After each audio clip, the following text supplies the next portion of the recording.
आमलकी एकादशी ये एक ऐसा दिन है जब भगवान विष्णु के अलावा भगवान शिव और माता पार्वती की पूजा की जाती है। पंचांग के अनुसार आमलकी एकादशी का व्रत फाल्गुन माह के शुक्ल पक्ष की एकादशी तिथि को होता है। उस दिन वाराणसी में रंगभरी एकादशी मनाई जाती है, जहां बाबा विश्वनाथ और माता गौरी को पूजा में गुलाल अर्पित किया जाता है। शिव और शक्ति नगर भ्रमण करते हैं। ऐसा माना जाता है कि इस दिन श्री हरि की पूजा श्रद्धा के साथ करने से पापों का नाश होता है, साथ ही घर में बरकत आती है। तो आइए आज इस वीडियो में आमलकी एकादशी से जुड़ी कुछ खास बातें जानते हैं। पंचांग के अनुसार इस बार फाल्गुन माह के शुक्ल पक्ष की एकादशी तिथि 20 मार्च को दोपहर 12:21 पर शुरू होगी। इस तिथि का समापन 21 मार्च को 2:22 पर होगा। उदया तिथि के आधार पर आमलकी एकादशी का व्रत 20 मार्च दिन बुधवार को रखा जाएगा। आमलकी एकादशी के दिन कुछ खास बातों का ध्यान रखना बेहद जरूरी होता है।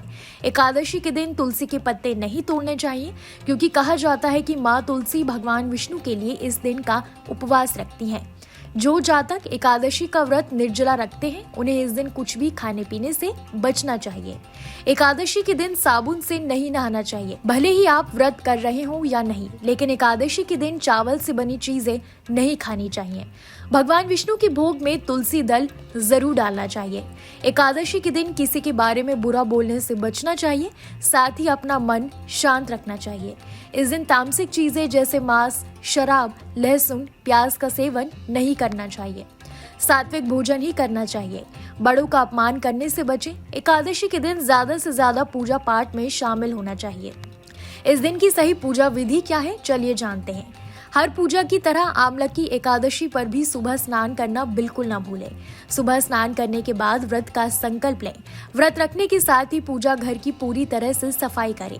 दिन भर व्रत रखने के बाद पूजा करें। पूजा के समय एक पाटे पर भगवान विष्णु और माता लक्ष्मी की प्रतिमा रखें। दोनों प्रतिमाओं को पंचामृत से स्नान करवाएं। इस दिन भगवान को पीले फूल अर्पित करें। पीले फूल अर्पित करने के साथ ही भगवान को हल्दी और गोपी चंदन का तिलक लगाएं। तुलसी पत्र अर्पित करें, भोग लगाएं और तुलसी पत्र जरूर अर्पित करें। आमलकी एकादशी के दिन भगवान विष्णु और आंवले के वृक्ष की पूजा होती है। भोग में श्री हरि को आंवला अर्पित करते हैं। भगवान विष्णु ने आंवले को देव वृक्ष बताया था, क्योंकि उसमें सभी देवियों और देवताओं का वास होता है। जो आमलकी एकादशी व्रत रखकर आंवले के पेड़ की पूजा करते हैं, उनके सभी पाप और कष्ट मिट जाते हैं, उनको मोक्ष की प्राप्ति होती है। इस दिन आंवला के पेड़ की पूजा कैसे करें, ये जानना भी बेहद जरूरी है।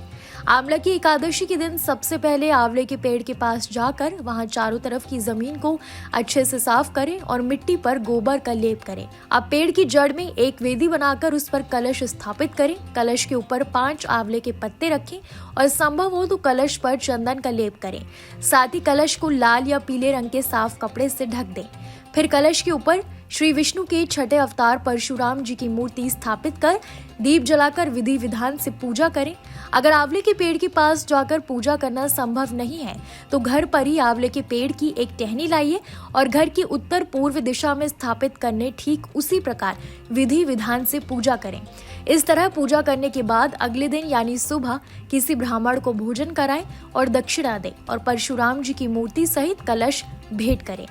कैसी लगी आपको हमारी ये जानकारी, कमेंट बॉक्स में हमें जरूर बताएं। बाकी धर्म कर्म से जुड़ी तमाम जानकारियों के लिए सब्सक्राइब कीजिए हमारा डिजिटल चैनल और देखते रहिए न्यूज नेशन स्तुति।